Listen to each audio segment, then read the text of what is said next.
Hello everyone, and welcome back to JAS Reviews.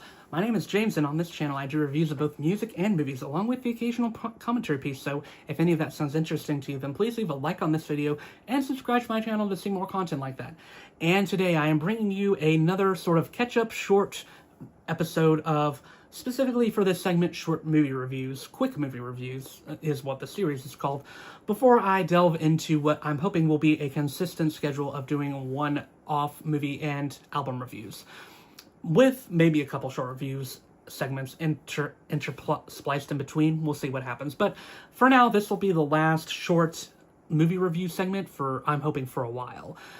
But I have seen a lot of movies recently. I had to choose the highlights of what I wanted to talk about, and I have 7 on this list. So let's not waste any more time. Let's talk about 7 movies that I have seen recently. So let's get started with the first movie on the list. And we are starting off with one that I saw very recently, and that is Project Hail Mary. This one, of course, has been a smash hit in the theaters, and after seeing the movie, I can see why. This one is a huge crowd pleaser. I think pretty much anyone of any age could enjoy this movie. This is a family movie, and I say that as a good thing.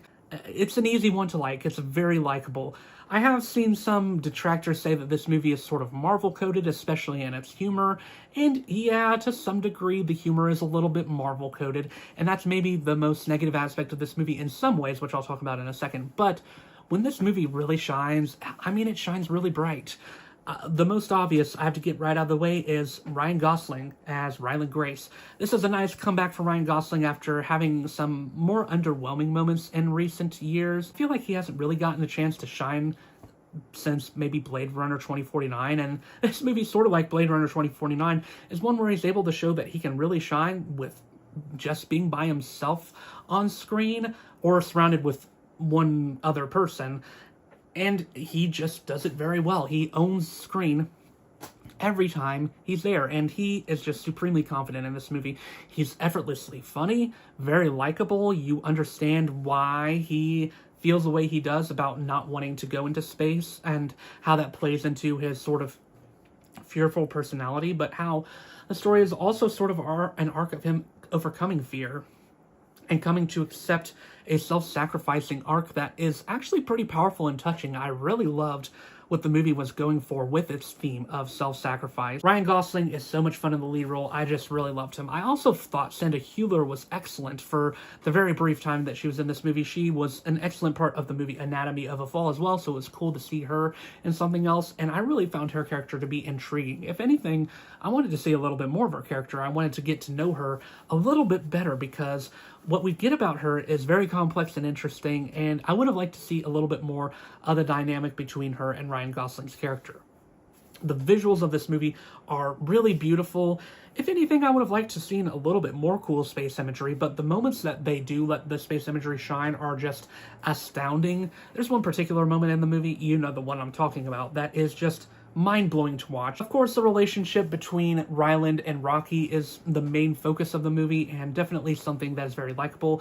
It is also something that's sort of Marvel-coded as well, but I don't mind it. I really don't mind it at all. I love their friendship, and I think it's easy to attach on to both characters and find them both to be very likable, and you want to see them both make it to the end. If there were any critiques of the movie, like I said, I do think that some of the humor falls a little bit flat, because, yeah, some of it is a little bit too cheeky, and there are some places where it feels like they're trying to break the tension too much with humor, where they could have kept it more serious. I also do think the movie goes on maybe a little bit too long. I do think there are several places near the end where it could have ended and the credits could have rolled, but then it just kept going. And it's not like any of the endings were bad by any means, but it did just feel like they could have cut it a little bit. But this is still a really good movie. Definitely could be one of my favorites of the year. I could see it entering my top 10. Very likable for sure. Strong 4 out of 5 stars for me. Next up is one of the movies I was most excited for, and this is coming from the Radio Silence team, Ready or Not 2, Here I Come. It's crazy to think how long ago it was since the original Ready or Not. I was mind blown when I realized how long it had been, but I was very excited for this sequel. I was very excited to see what they would do next.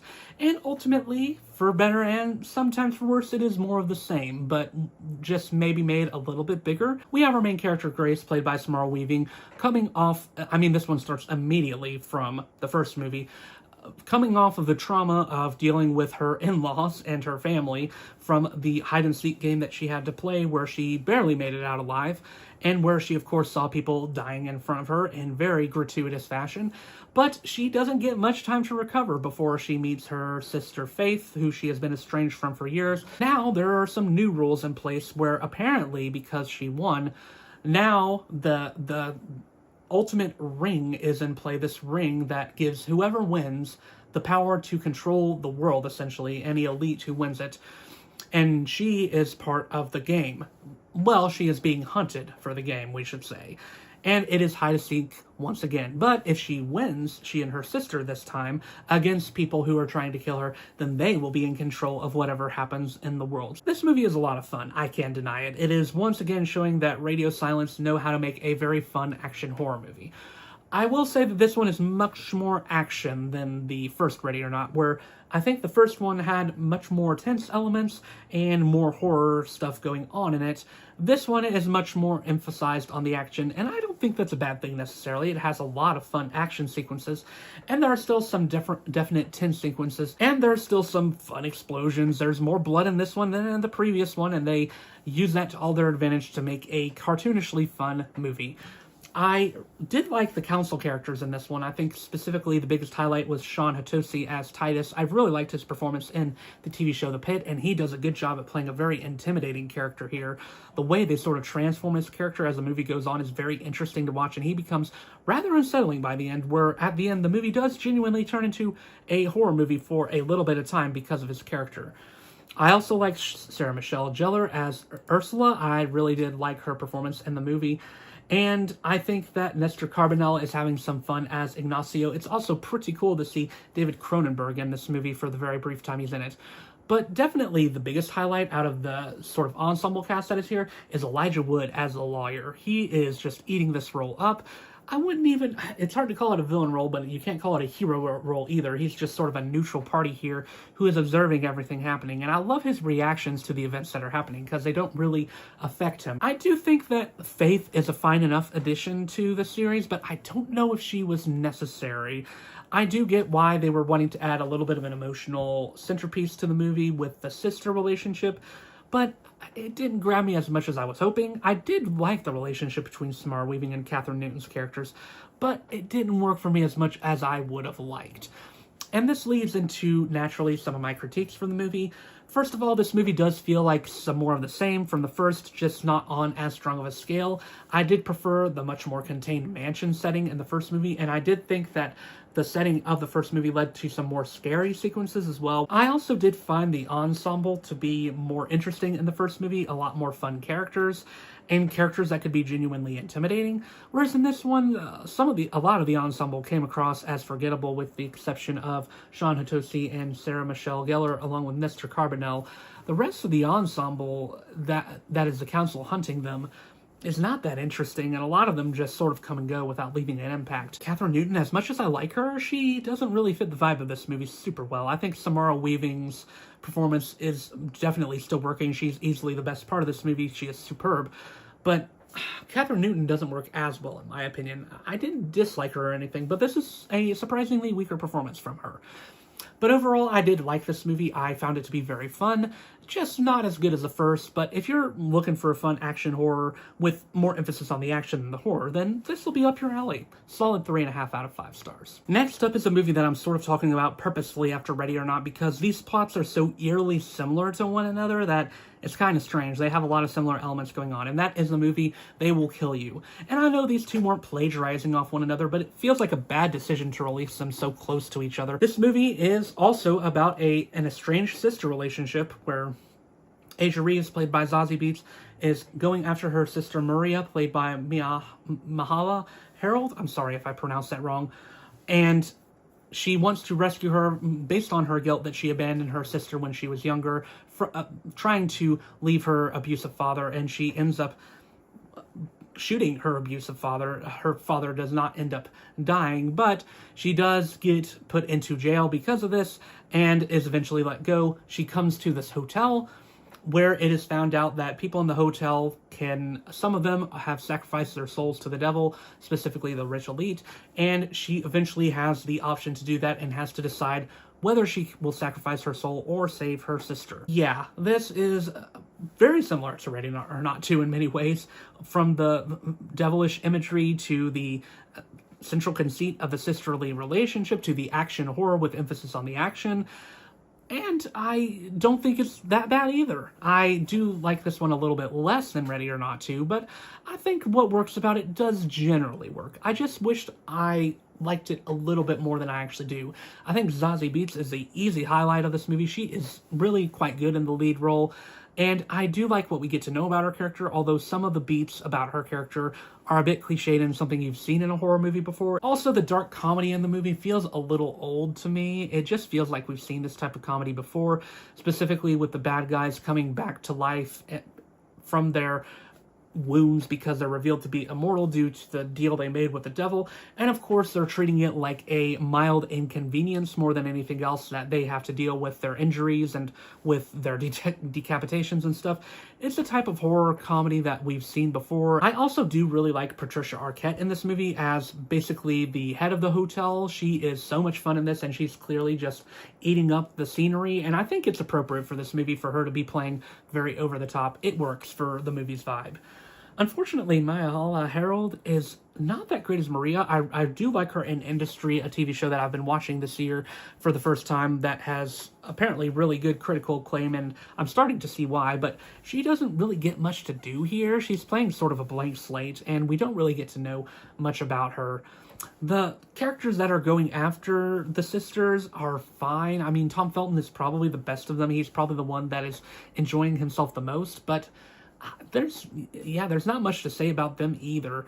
I think the thing there is the most to say about is a really good action in here. The action is very kinetic and feels sort of John Wick-esque in how it's filmed. It doesn't feel like there's too many camera cuts. It feels very natural, and there's many takes that are quite impressive with what is happening. I do think the ending action scene is a little bit ridiculous and doesn't really work for me. But this is still a decent enough movie. Once again, if you like horror comedy, you'll probably enjoy this, but I would say to space out the time you watch it between Ready or Not 2 and this one because the similarities can't be denied. 3 out of 5 stars for this one. Next up is the movie Undertone, which some critics have dubbed the scariest movie of the year. I hate when a movie tries to use scariest movie of the year as a promotion for people to see it. I feel like movie producers and directors are doing themselves a disservice when they use that line. This is a movie where that does happen, unfortunately. I will say that this movie is not the greatest I've seen in terms of horror, but it does try to stay genuine horror the whole way through. It is not really delving off into other genres of horror, which I do really respect in a world where horror comedy has become quite popular lately. This one is staying pretty close to its guns and staying as pretty much a straight-up horror movie, which I do respect.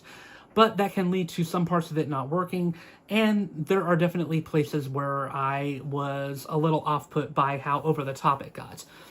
The movie's central premise is actually pretty interesting, where it has this main character who is a podcaster, and she is talking with her friend who we never see. We only ever see her and her sick, dying mother on screen.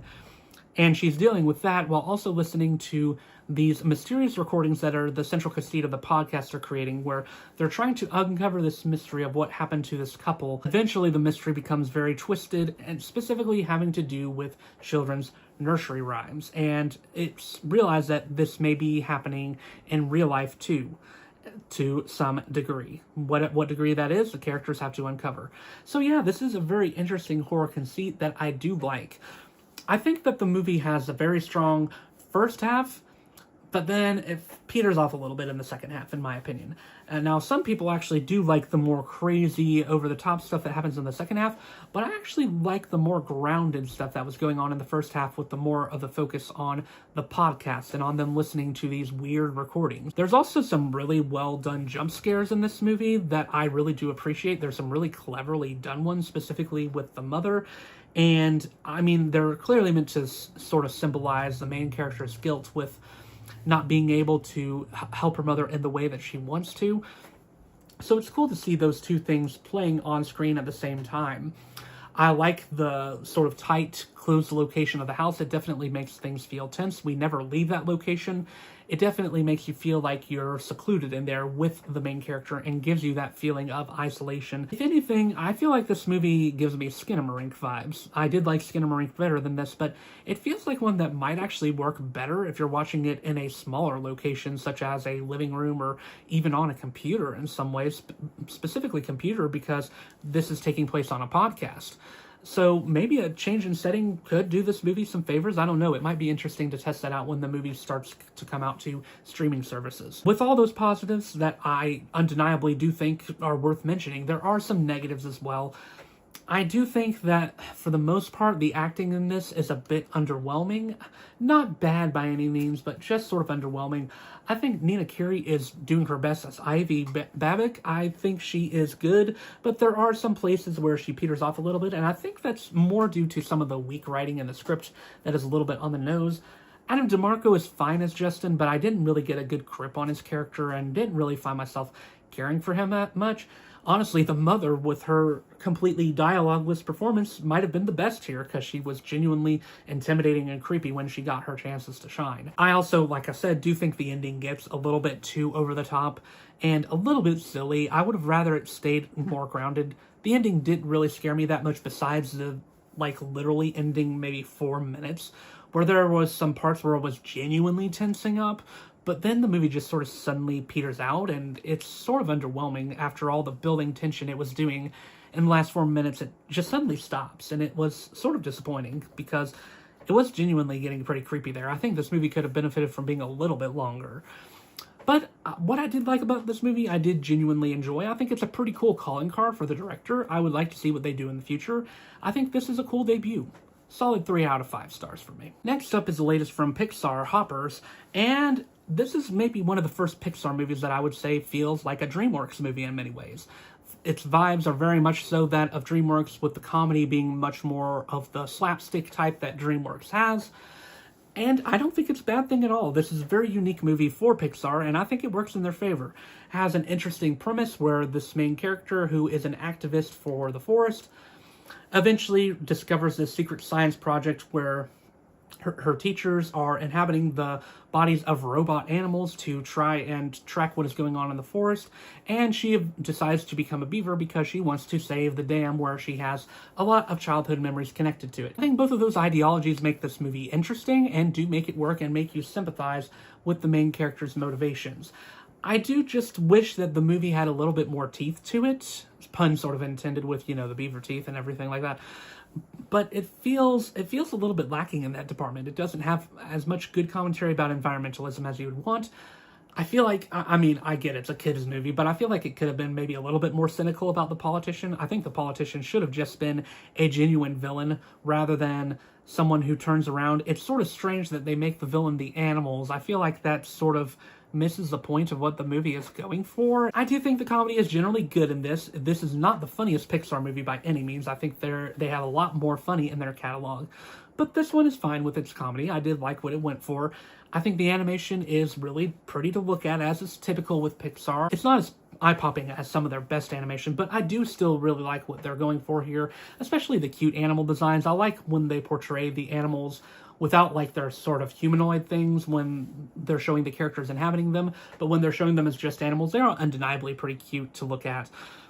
This is a fun movie. I think it's a fun one from Pixar, just not one that I would call one of their best. I do think it's a bit of a mid-tier one. Solid 3.5 out of 5 stars from me. Next up is the movie Good Luck, Have Fun, Don't Die. And man, this movie is so much fun, and also it is good to have Gore Verbinski back in the directorial seat.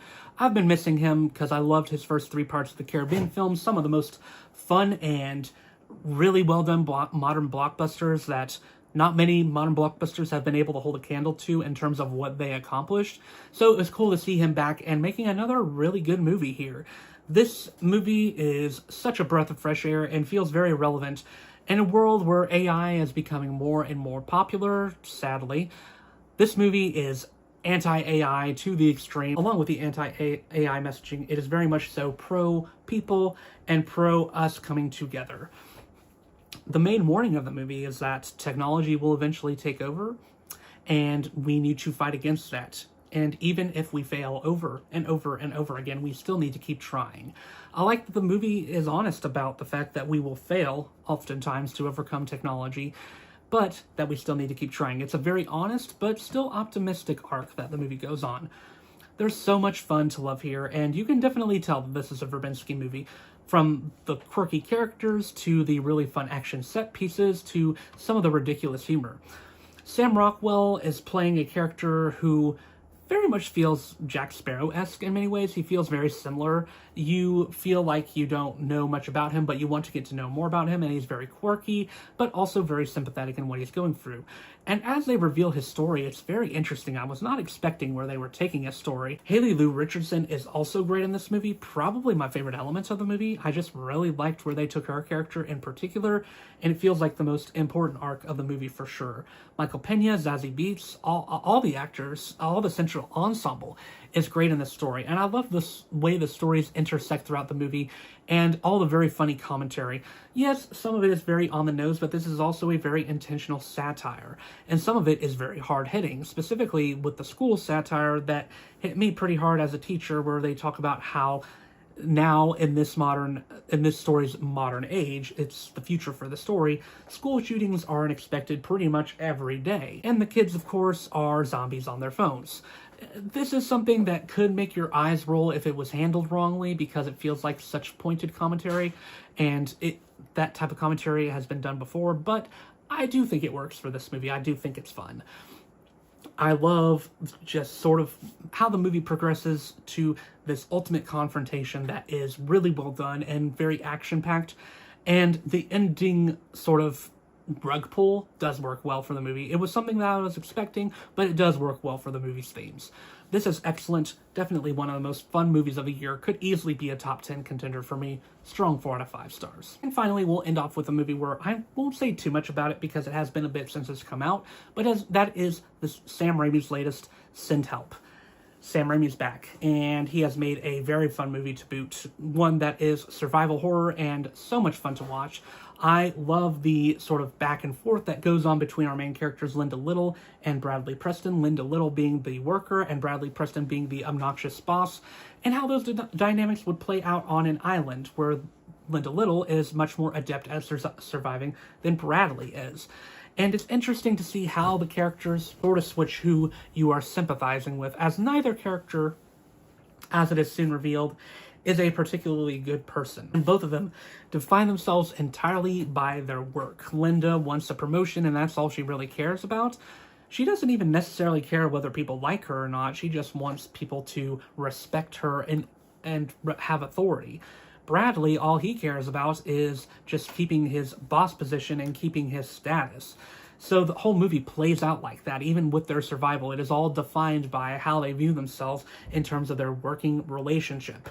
I like that we don't really get to know the characters beyond that, because that's sort of all there is to know about the characters in some ways, and it is clearly meant to be a commentary on work culture and how toxic it can be to buy into that. Now, there are some parts about this movie that I do admit are a little predictable. I do think that the movie plays out in a very cliched way for the beginning parts, but once it gets into the second half, it really picks up and becomes something else entirely. I did like when it shifted and became much more horror-esque, and there are definitely some elements later on that become much more Sam Raimi-like and just much more ridiculous and over the top in the most fun way possible. Both Rachel McAdams and Dylan O'Brien are excellent in this movie. I really liked how they played off each other. Yeah, this was just a great movie from front to back. Not much to complain about. Just a fun horror movie with some action elements and comedy elements. Sam Raimi doing what he does best. Strong 3.5 out of 5 stars. So yeah, that ends this episode of Quick Movie Reviews. What were your thoughts on any of the movies I talked about? Let me know in the comments below. And once again, my name is James, and I do reviews of both music and movies, along with the occasional commentary piece. So if any of that sounds interesting to you, then please like this video and subscribe to my channel to see more content like that. But until then, I will see you on the next video.